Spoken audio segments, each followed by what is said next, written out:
and I actually wanted to bring you in and emphasize on the psychological need to belong. That's necessary. Yeah. It's absolutely necessary. And there has been many studies that have been done where groups of people, which we are familiar with in Rwanda, commit genocide based on the need to belong, commit atrocious crimes based on the need to belong, right? Because of components that they did not get as a part of their relationship. In fact, there is a saying in psychology that says there is no such thing as an infant. It's an infant and its mother. So components of caregiving from childbirth are significantly necessary, whether healthy components to make a healthy adult. We don't just say, let me disregard what happened in my childhood and I'm just going to be this healthy, secure adult. No, we bring everything as a part of those child-giving relationships to adulthood. There was a culture that I just learned about, and it's not specific to Rwanda. This actually happens in other parts of Africa and the diaspora. But when a child is crying, even if it's an infant, the child is beaten first. So the child is beaten, and then the mother soothes the child because there is a hierarchy she wants to establish. Like, it's my needs first, and then your needs. Well, in psychology, we've learned that any physical harm specifically to a child, when a child is asking for nurturing, can later on develop to that child have no empathy. That's true. So that child, it sends a signal to that child's brains that my needs can't be met, so therefore I'm not meeting anybody else's needs. And then they become vulnerable to these destructive forces. Right. It's true. So I think that the bottom line is, which we talked about yesterday, males are born with the X chromosome and the Y chromosome. Females are born with the X chromosome. We are of the same embodiment. Males carry both chromosomes. So the emotive part, you have it. The logical part, you have it. For the female, the emotive part, we have it, and the logical component, we have it. On the surface, yes, there are some biological things that were different. But when it comes to emotion and caregiving relationships, and as we say in psychology, Maslow's hierarchy of needs, basic needs first, we are all at the same level. It's not based on gender or cultural components. We are all the same psychologically, in that we needed to receive love and care. So I think that that's an important conversation that we should be having, is how are these caregiving relationships started? How do we handle them as a part of our culture? What are the cultural norms for that? And how does it cause damage that we take into our adulthood that attracts us to certain communities that we wouldn't not normally be a part of, right? You know, a couple of years ago, I used to hear that saying that you should have friends that are smarter than you, and I have to be like, but now, every time I chill with you, it's like I leave with something new. I'm like, wow, nice. Yeah, but I think we need to be, we need to look out for one another, and be understanding and look out for one another, because these destructive forces as well, and I'm not talking about only these groups we're talking about. It can be anything. It could be gangs. It could be terrorist groups. It could be, because they also prey on vulnerable people. They do, and they offer a sense of they offer community. They offer funds. They offer everything you're lacking. They offer, and it's very easy to fall in that trap when you at your most vulnerable. Yeah, absolutely. Yeah. So I think we should also look out for each other and not also focus on blaming and attacking the other group, and actually focus within your group, and what are we missing? Where are we going wrong, and fixing that, and then coming to terms with the other groups and just having that welcoming inclusion, because when there's inclusion, we know about all these great things that happens with especially with development. I mean, we are more creative, we are more Can I ask you, like, both of you a question? Like the men. Yeah. So what she said made me think of something. Like the men, like growing up in this society where men are labeled as powerful, as very dominant and successful. Like, how is it a burden? How much is it of a burden to you to be expected to be successful, to win in every situation, to be able to do anything? How much of a burden is it to you guys? I know it's in the reality. It's not even true. Mm. Like you can't be everything. You can't be everything. You can't be. It's not. But how is it a burden to you to be in a society where they think that you'll make it? Mm. I think Siba goes first. All right. That will come back to that toxic masculinity we're talking about. But I'm going to be very honest with you and say it does have a huge impact on us, and especially me talking for myself. It does have an impact on me, and it's not just of what happened in the past. Mm. Today, I live through it every day.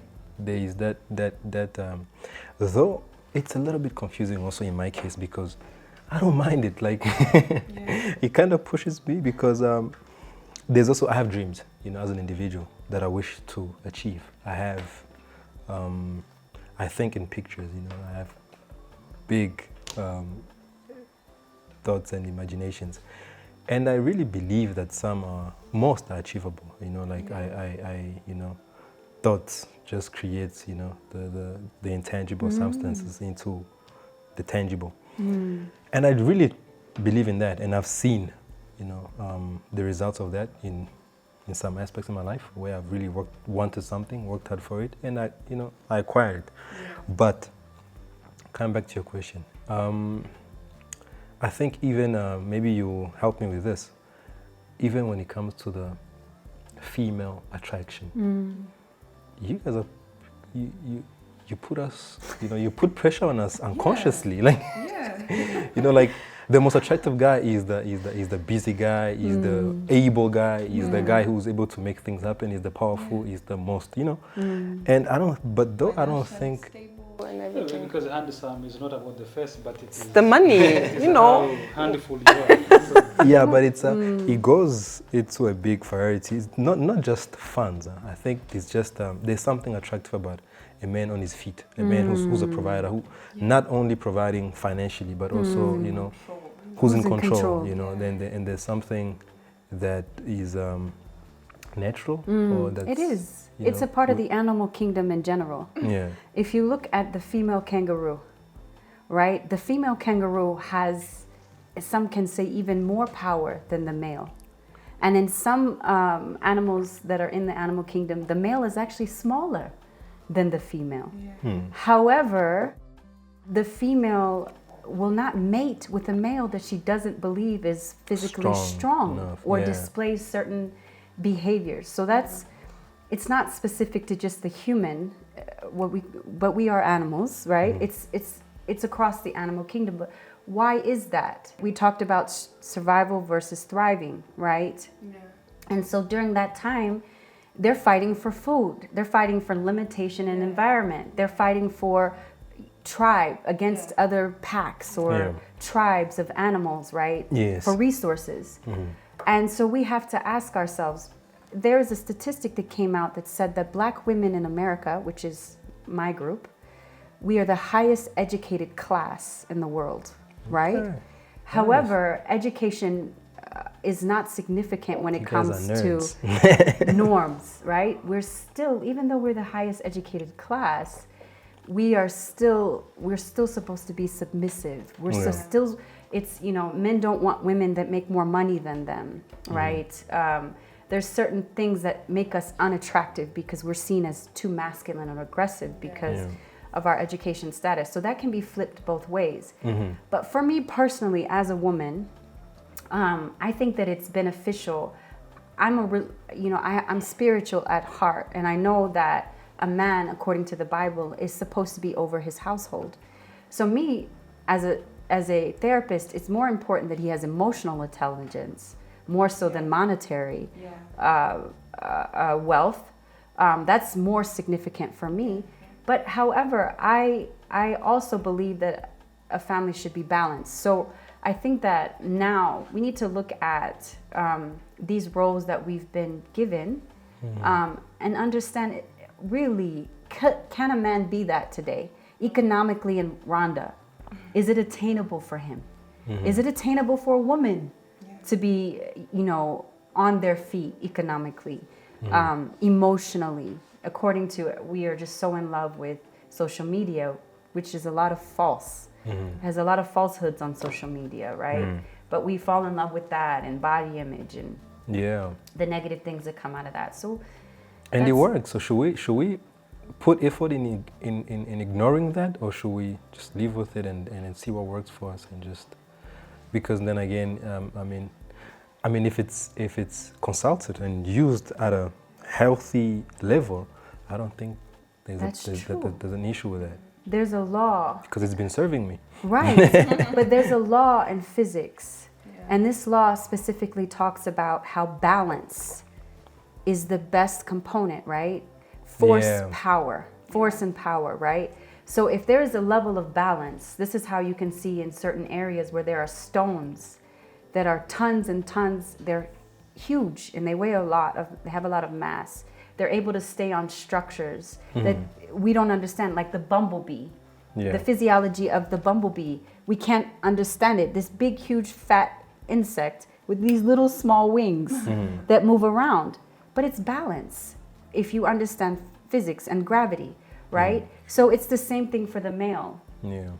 If you feel balanced in gender norms, if it doesn't move you from what we call in psychology one cognitive distortion to another, black and white thinking, but you're able to be balanced on where you stand. That's identity. We have to explore the gray area.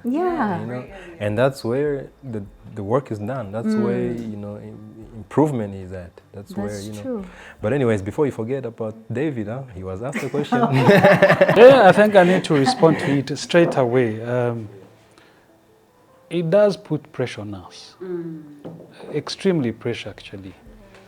But there's also misinterpretation of what you're required to do. And eventually, the work-life balance is missed.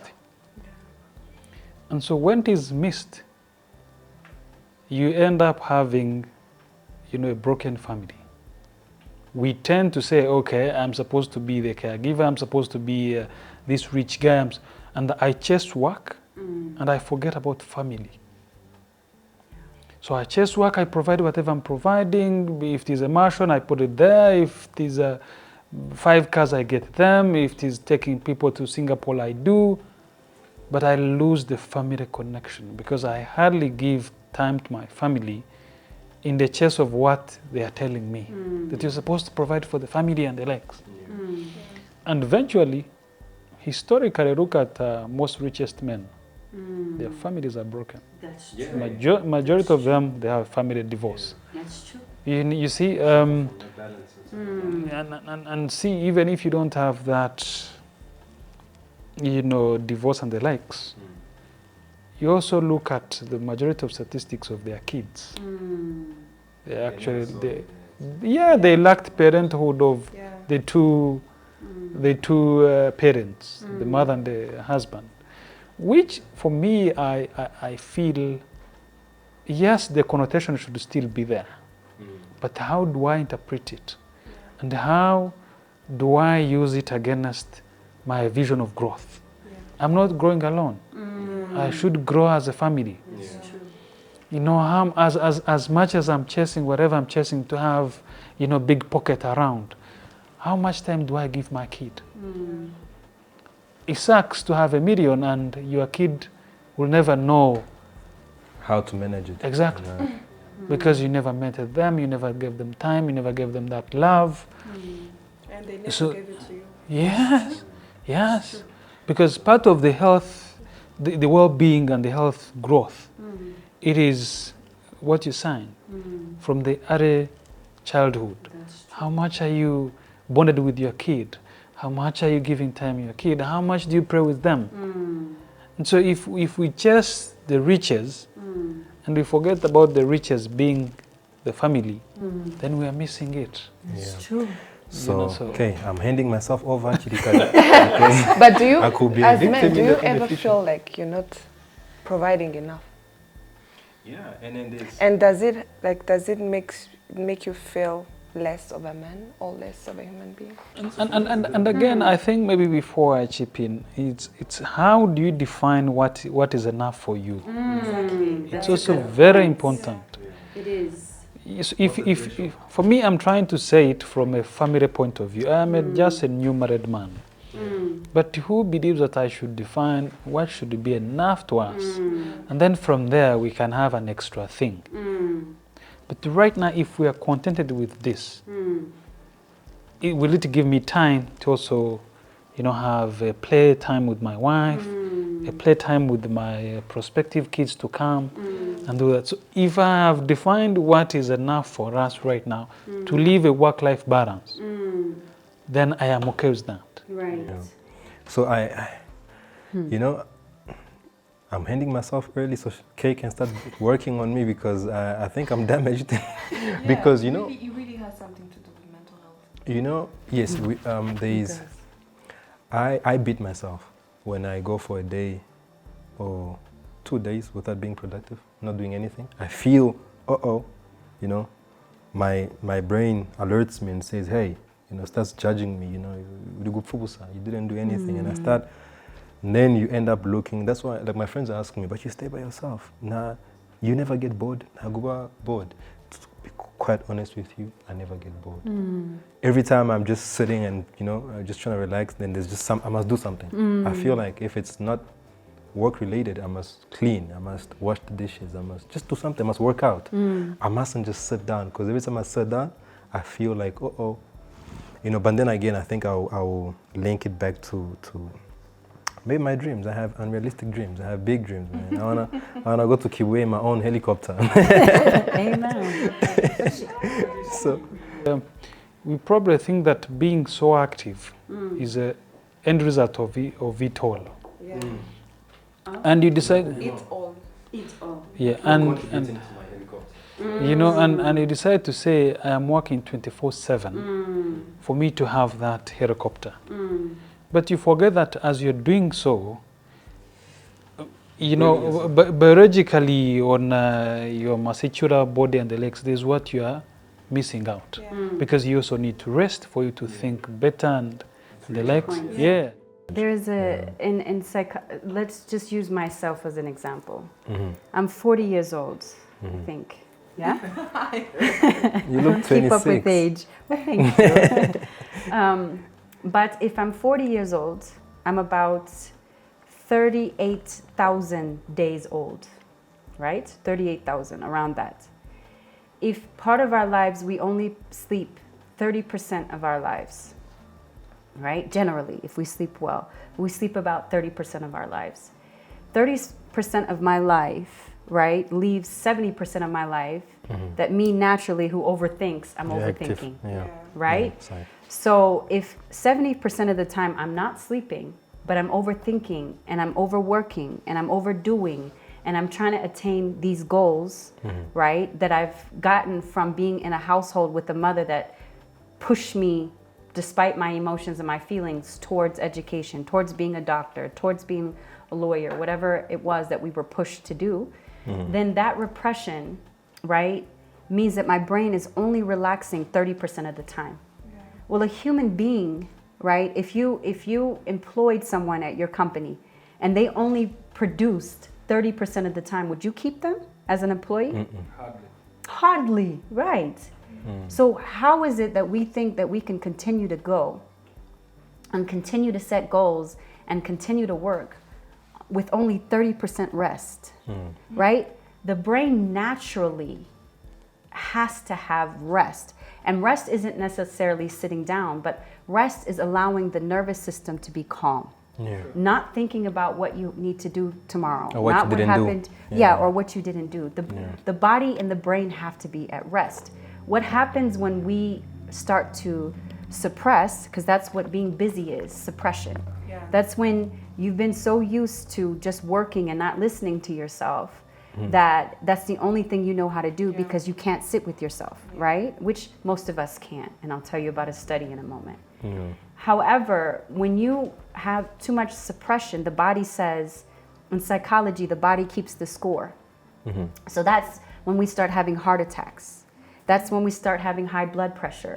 That's when we start having problems sleeping, problems eating, digestive problems, because mental health is not only the mind. Mental health is physical, emotional, Preach. and mental health, Yeah. right? So all of them make a holistic person. So if we focus on one area and give it a lot of weight, doing sport, focusing on sport, getting the body right, we're not focusing on mental and emotional health. We are not doing a holistic approach to the body. But last point, there was a study that was completed in the US. And this study took a number of participants and they told them that they would be paid. All they had to do was go into a room with no noise, no color, no pictures, no windows, and sit with themselves for 15 minutes, right? For 15 minutes, and then they would be paid. 2/3 of men quit within 5 minutes. 1/3 of women quit within 6 minutes, right? Oh. Because they said that their overthinking and negative rumination of thoughts were so substantial that it was difficult to sit with themselves. So then they upped the standard on the test. They said, we're going to increase the pay, but we're also going to add in an addition, a machine that zaps you. So before you go into the room with this machine, I want you to feel how it feels, right? So if you have to use it.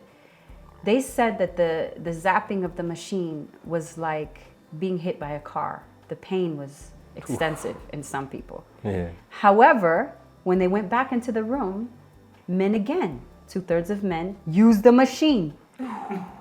Okay. Or left the experiment early. The same thing with women. They either used the machine or left the experiment early.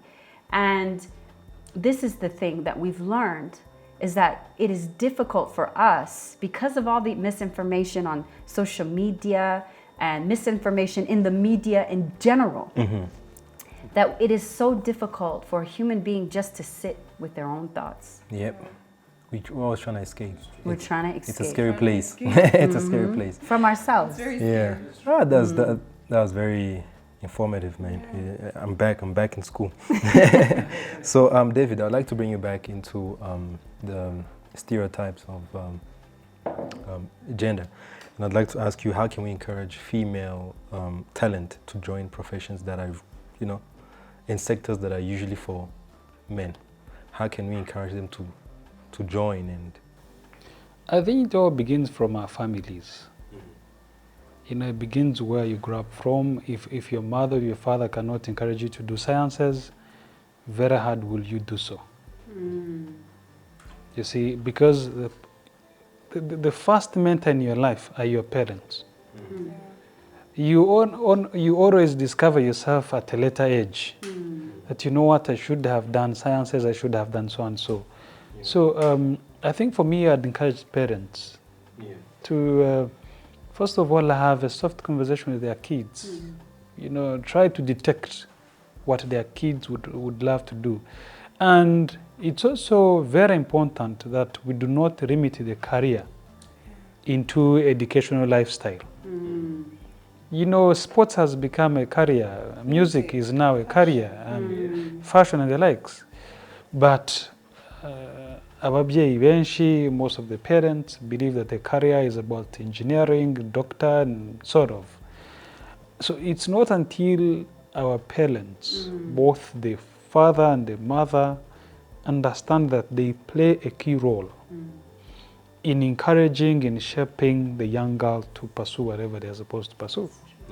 So let's say now the ones that have probably in their late 20s or 30s who already have that background, that we can go back and change and say, parent, groom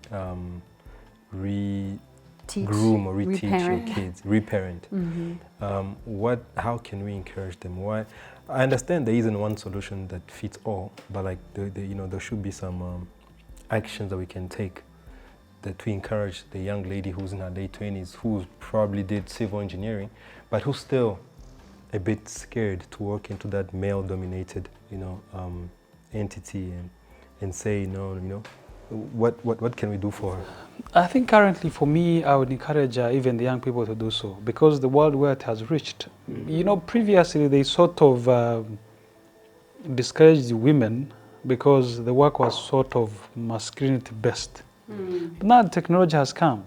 It's just a matter of using the brain and the legs. And when it comes to brain, I'm very sure that without a research, but with an observation point of view, women are very careful in whatever they do. And their production, from their perfection point of view, the production is always neat. And so I would encourage the young women, wherever they are, whether in physics, whether in biology, let them carry it forward, because they have that capability. And it's good for companies as well, for the company profile. Then it's not sexist, it doesn't discriminate, but also I think we need, especially here, we need female role models who've been who are in those male-dominated companies.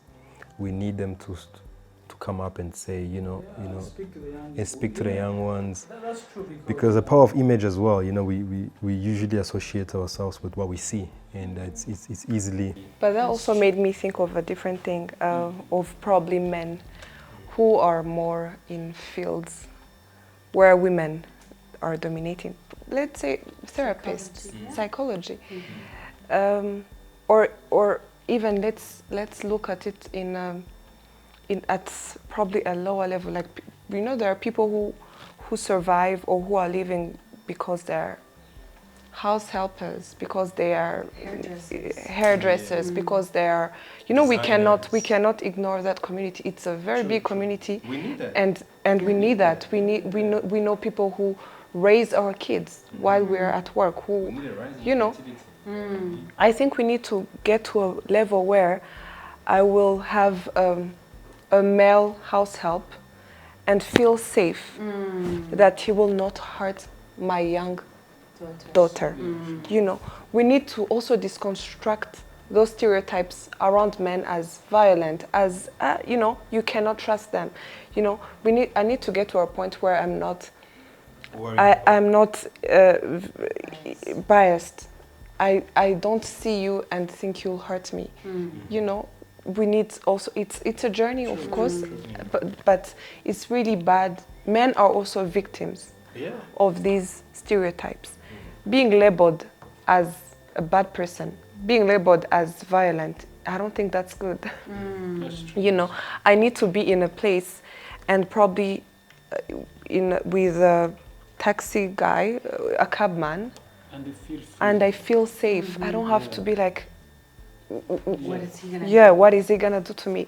And also I don't think it makes you guys happy being labeled that way. When you're like, what do you think? Why did you think that I will hurt you? We also need to, as women, but as the society, we also need to give chances to men to be good people, to be loving, to be, to be also careful as women are, Some dudes of mine, Mucharo, they like that, being the toughest you must. Yeah. But I think at the end of the day, we just need to stop pointing, a finger at the hypothetical bad guy and recognize that we are all biased and not play the blame game and say that we need to take committed action and say this is on us, and we need to, and we are all part of the problem.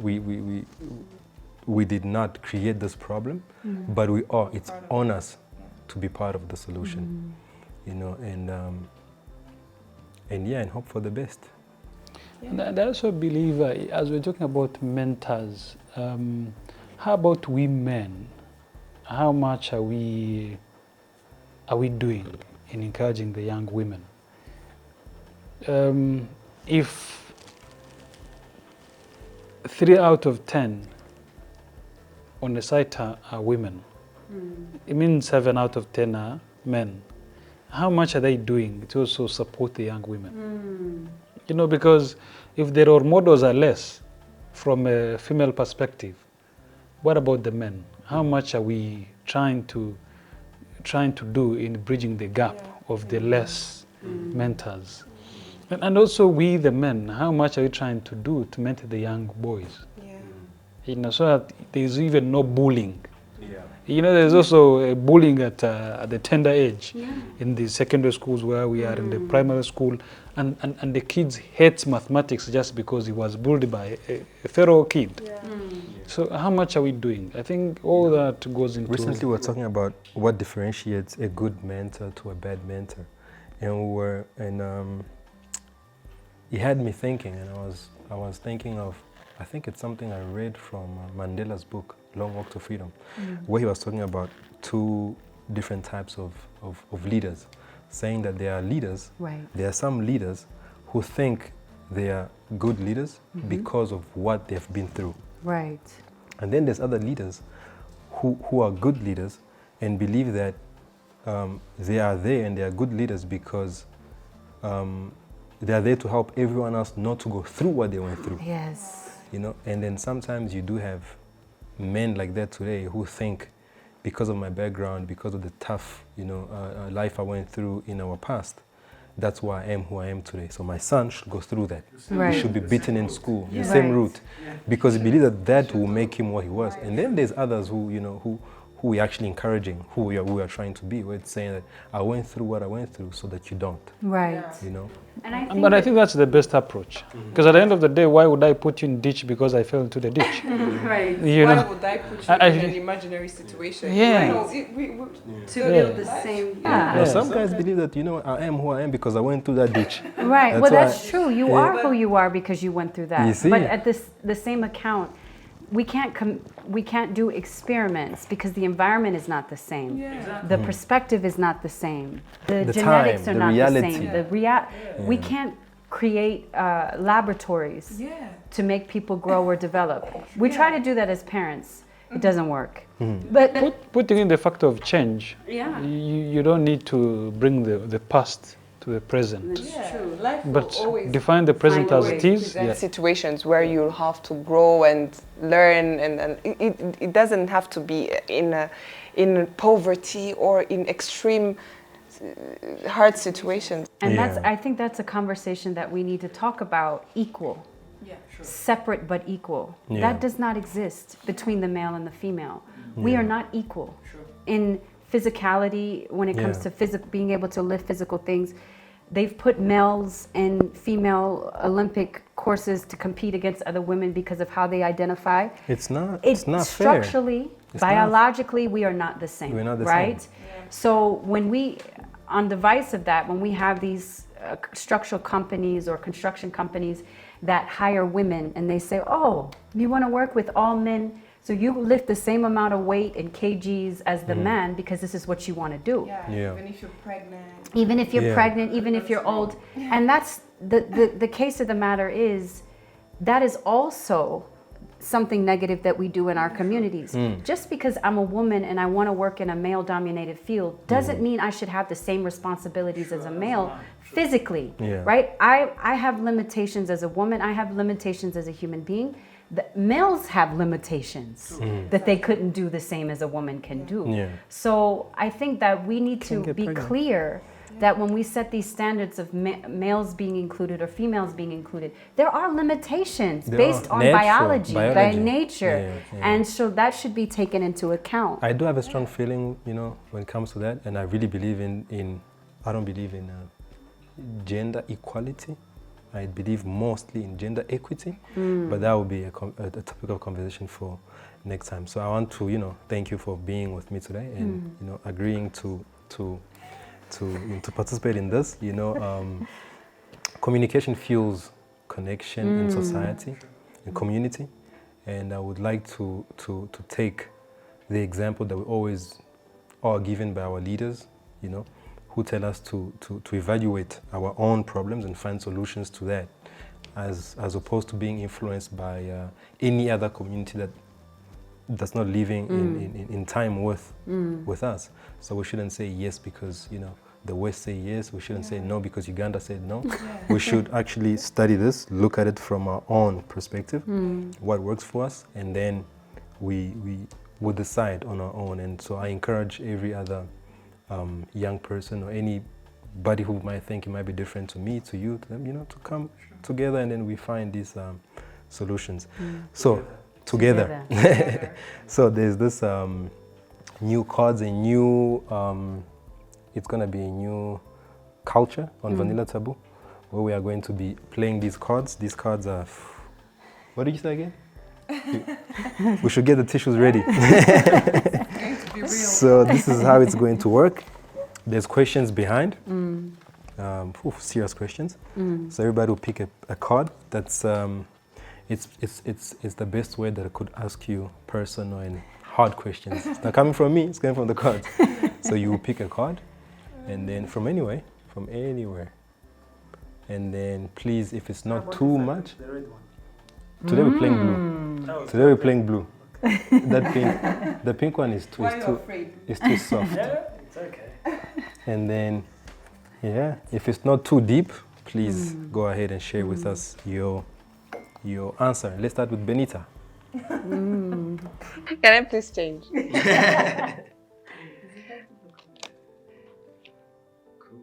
Oh.